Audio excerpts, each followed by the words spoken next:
Welcome to this episode of the GymInformer podcast. I'm Chris Gilbert, your host for this episode.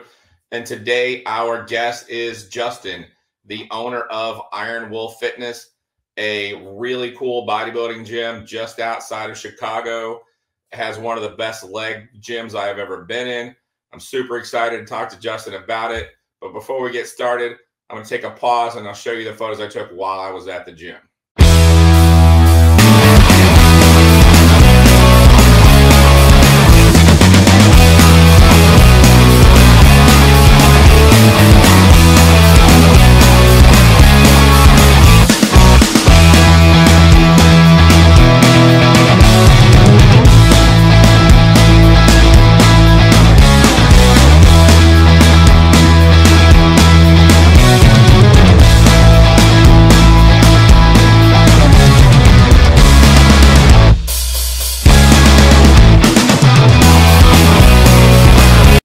So Justin, just so everybody can kind of get a little bit of background, how did you become a gym owner? Like, what was your background and how did that process happen for you? Yeah. So first things first, hello. Thank you for the invitation for being in a podcast. Absolutely. So I've been in the fitness industry quite a long time. You know, my background and kind of where I started off was strength and conditioning. The way it got into when I was a whole lot younger, I think I was about maybe 14, 15 years old. So my dad, he kind of brought me in almost like it's more of my dad figure, brought me into lifting, and he was a retired airborne ranger. Kind of introduced me to weights and lifting heavy. And, ever since then, since I was 14, 15, kind of got bit by it and took off. Never looked back. It's always been, I've had many other adventures through my lifetime, but, the fitness has always been sort of the real love in the background, always there. So I've always worked, either I had clients or training or coaching, whatever, some aspect. I've always been involved. And I think at this point, coming up close to almost 17, 18, 19 years. Oh, wow. So then what made you decide that it's time to own a gym? Yeah. So, this was a time when when I opened Iron Wolf Fitness. We've been in business for about 7 or 8 years now, coming up to 8 years. And it was during the time where the fitness industry, the bodybuilding, was really picking up momentum due to social media and everything else that's to play in. And it was the time where the big corporations were starting to become a bit outdated, and the era of a small, organic, really driven by passion gyms were trying to come up. And exactly the time where I was like, you know what? Where I'm at, the area where we're in, Chicago, we had nothing but big hitters, It was like, you know what? I think we can hit this out of the park and bring something that's together for what the industry wants and hit it out of the park to attempt to bring some sort of different new environment for one coming to the gym where they can get, once again, get the fire back into them rather than messing around, your corporate big type of box stores or big right. Things. Oh yeah, totally. And I think that kind of like that trend kind of died off a little bit during COVID, and I think it's coming back super strong. Oh yeah. Like, I think people are really just over corporate gyms and people who just don't care about them. Yeah. I mean, the big problem with the corporate gyms, it's the outdated model that they have. It's sort of and everybody and their mom knows this, you go in there and it's the same piece of equipment that was there when they signed up 5-10 years ago. And it's still there. A lot of them don't quite, reinvest back in their facility, or if the equipment is broken, it's broken for months at a time, or pads they're teared and ripped down, or bigger issues, even that even from a sanitary point, you go in there, some of the bathrooms look like they're like outhouses, or even further where you go in and you try and look for dumbbells, and you're gonna have to find an Easter egg where you got one 10-pound dumbbell in one corner, and then somebody else took the other 10 to the bathroom and then you're like, all right, we got to piece this together. So I think that motto kind of as now we're approaching, like I said, the smaller organic gyms, and we have much closer management type where we can make sure things belong where they are. When you come in, they're always there. They're working. They're fixed. You know, you don't feel gross going to use the bathroom. I think these are all the small things that kind of put it together for what makes it this a big hitter, you know, and I think big corporate places really hurting when, again, it's just more and more popping up. Yeah. Now, from an equipment variety standpoint, you guys had a super cool, like, variety of equipment. And of the gyms that I went to in Chicago, I hit 8 different gyms in the Chicago area while I was up there. And most of them were old school gyms, like old school sort of equipment. You were the first gym I went to that really seemed to be embracing that new school vibe. Your gym was the first one I went to that had Panada and Atlantis and stuff like that. So, but you still had some really cool old school pieces. So what goes into your decision process, and how do you decide, like, this is a piece of equipment that's going on our gym floor? That's a great question, you know, and I think we can definitely get into this pretty deep and quite a long time. But to come down to the main point of it, at Iron Wolf Fitness, we've always focused here. You know, we always said that you have to have a wow factor at any business, you know, where somebody walks in and they go, wow, like, holy crap, I can't believe this. And part of the wow factor is that secret sauce, whatever is your secret sauce, right? Every gym has its own vibe, its own, you know, presentation, the way you walk in. Part of our secret sauce is, and here where the crazy part comes in, we're trying to mix old school grungy with bougie. So that's almost like mixing, you know, water with oil. If you know, they don't quite mix it very well. But if you can find a formula for it, I think it works very, very well. So a lot of some of the old school stuff that you saw, you know, there's some really, really great old school equipment, right? They're just no longer around. They're kind of difficult to find. Now, at the same time, you know, keep that in mind. Just because it's rare, it doesn't mean it's good. So that's where we it's a very thin line, you know, whether you become a gym equipment collector or rather, you know, giving something to your members that are like, holy crap, like, this is rare and good.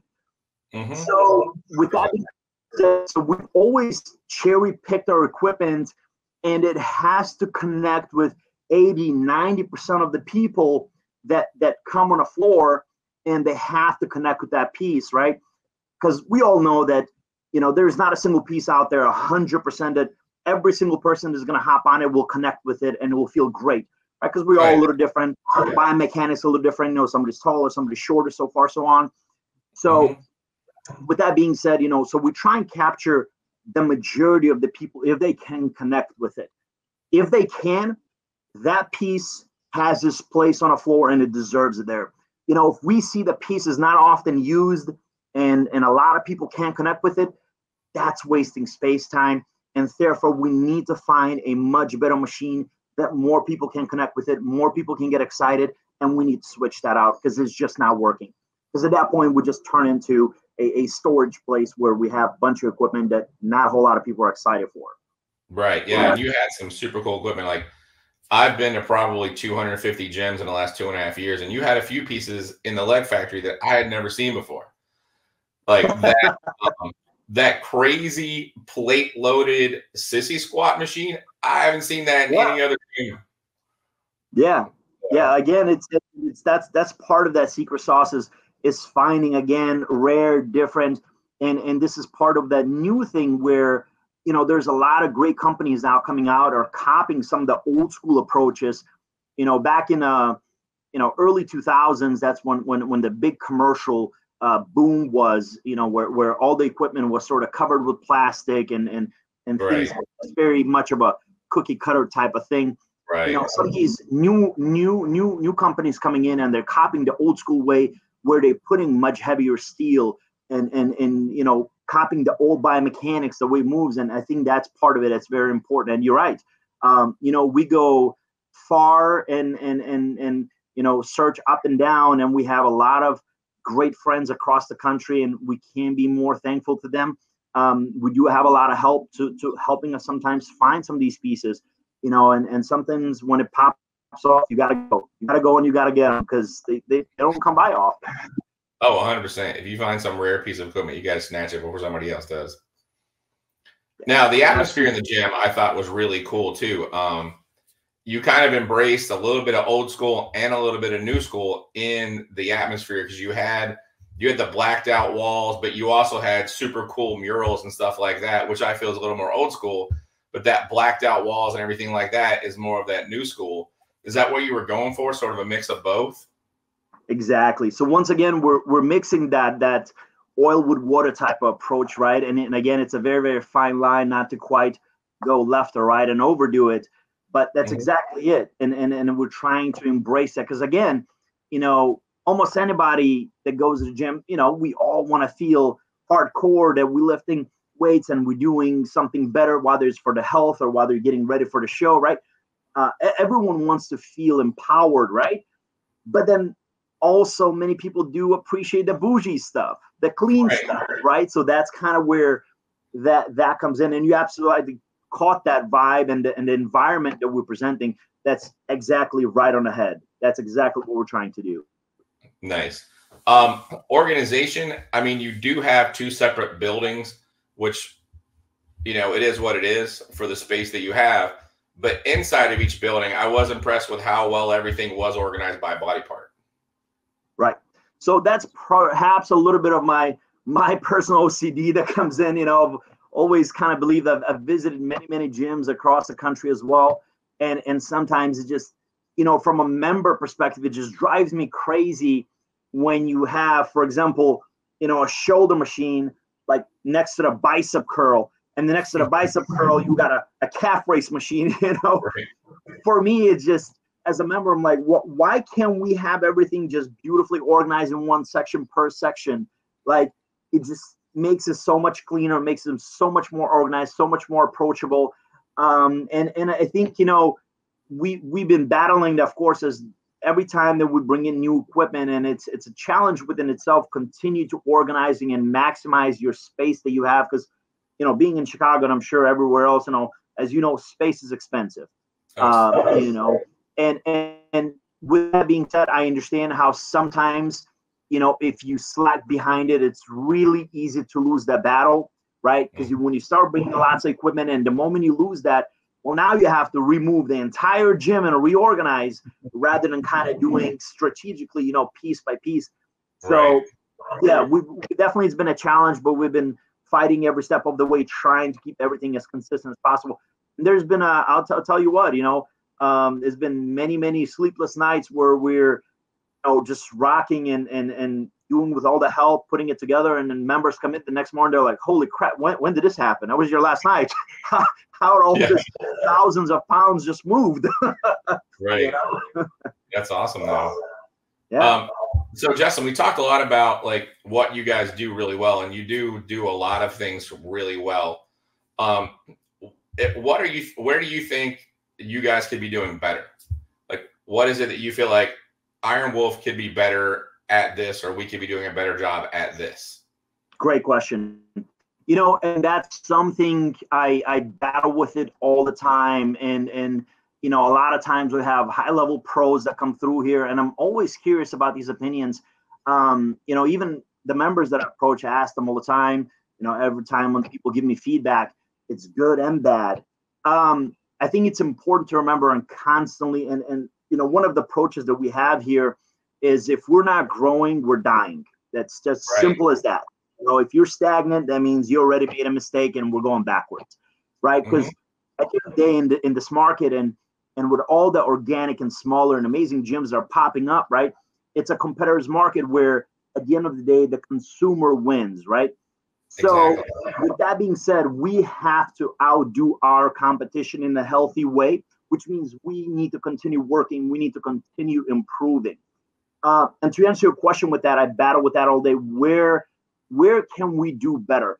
There's numerous areas that we constantly play with, and we constantly plan for how we move better, how do we improve the training environment for the member? How do we create an environment where you come in and you can be efficient with your training, right? And anything from organizing a little bit better, bringing better equipment, how to make things even more convenient, perhaps like having more attachments or more, equipment in the sense of that, like resistance bands, kettlebells, foam rollers, or other things, right? So you as a member, when you come to the gym, you don't need to quite remember your bag. And I'm sure you've seen that where people come in with the bag and it's almost like bringing a luggage with them, right? Because they have this, they have that. They're like, and some people are very particular, which is not a problem.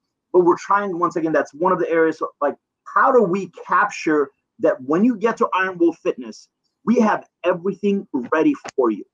And you're ready rock and roll, and you're ready get in touch with that inner rock star, and you're like, yes, I feel hardcore, and I have all the equipment ready, everything where it's supposed to be, all the necessary pieces, right? So that's another part. This year, we have been focusing on a couple of big goals.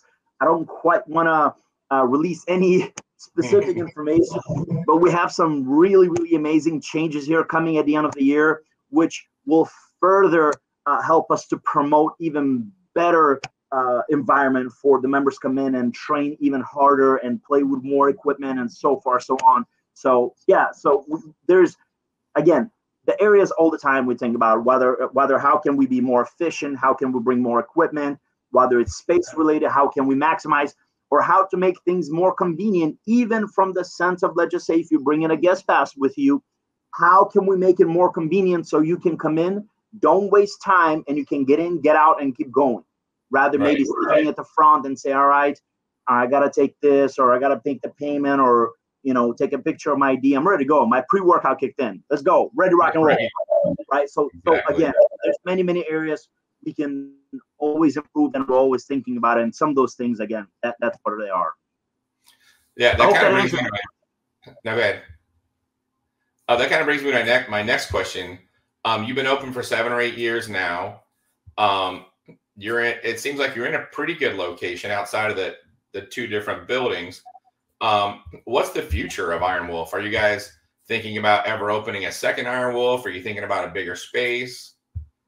That's also a great question. That's one thing that we've always referred to as, running Iron Wolf Fitness. I've absolutely poured everything in, and I feel very passionate about what I do. I live, eat, and breathe this stuff, right? And with that being said, we've always approached it in a sense that it's not a checkers, it's a chess game. We've always been planning, 2, 3, 4 moves ahead. And it's not something in a sense of, it's great to have smaller goals, that might be achievable in a couple of months or 6 months, but we're thinking in a sense of, well, what does Iron Wolf Fitness looks like in 3 years? Or what do we look like in 5 years? And this is what we plan and try to put it together. As far as opening numerous locations, again, as I mentioned earlier, we have numerous friends across the country with just absolutely amazing gyms. They're absolute gold standard of them. And I'm sure you have visited some of them. I have no doubt. And few of them that I talked to, more than few, and almost every single one of them said, having a second location could be great, but those that have done it, they said it's an absolute nightmare. And it's just almost dilutes that very specific secret sauce that you have going on. It can quickly derail that due to management issues, due to make sure you're putting the right people in place to do just as good of a job as you will. Because let's be honest here, no matter how great you feel about certain thing, the moment you have somebody under you that you're hired to or you dedicate these tasks, they will not do 100% as much as you will, because they don't have that passion as much as you do. You've invested all your life and you threw in everything in it. So, even 80% is good enough. My opinion, 80% is not good enough for us to continue moving. We need to continue moving at 100% all the time. And because of that, we have talked about it, and we thought about it of opening other locations. I don't see this at this current time that there's a possibility for us opening other locations. However, we absolutely are going to continue moving forward and expanding in a sense of, there's a survey and that I was reading and kind of looking over to. This was about 2 years ago. This was in the middle of the hype where, again, a lot of organic gyms and popping off, and the statistics on it, the way you're seeing it. And they were predicting that gyms that are anywhere between 10,000 to about 25,000 square feet will be doing absolutely amazing in this industry, right? Mm-hmm. So that big box commercial 40, 50, 100,000 square foot facilities, they're going to be hurting. They're going to have to change their whole model. That time is kind of coming to the end. Unless they're going to keep up with the times, it's kind of counted. At least that's what it, and this is how we're going to approach it. So.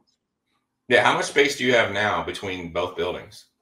We're currently, if I remember exactly, we're about 11,000, almost 11,500 square feet. Yeah, I'd love to see what you could do with, because I like what you've done so far. I'd love to see what you could do with like one space that was about 15,000 square feet. Oh, that would be amazing. I mean, it would be even better. What if we had 20,000 square feet? Yeah. Like I was just talking to a gym owner about this the other day. Like I personally think that like 18,000 square foot gym is like, that's the perfect size, because like 18,000 square feet, I mean, obviously you can go up or down a few thousand, but you can fit everything that you possibly could need in an 18,000 square foot gym, but it's not so big that you lose that atmosphere. You get to like 30,000 square feet and you lose some of that intimacy. Like 100%. Those, yeah. So like, I love those like 15 to 20,000 square foot gyms. Those are my favorite. See, so we hit exactly on the point. So yeah, we're following something in, and again, someone especially like you that does do this for a living, and you go visit other gyms, and this is absolutely what you're passionate about. You can absolutely understand and relate what we're saying here, and this is exactly on point. This is exactly what it seems to be, that industry is heading that way, and we're here for a ride. Like I said, every chance we got, we're constantly trying to bring new things and push us forward, and very important to reinvest back into your members, to show them, listen, your membership is going somewhere. It's going somewhere back to you, in a sense, right? Right. Totally. We've had so many comments all the time come in because we're constantly switching our equipment for the better, and our members come in, they're like, holy crap, the amount of equipment you guys switched out for the better. They're like, I've never seen anything like that. How do you guys do it? And we do it for the members, because without the members, we wouldn't have a gym. Right. It just exists. Simple as that. Oh yeah, totally. And it's super cool. So the last question I usually always like to ask people is, you've been a gym owner for 7 or 8 years now.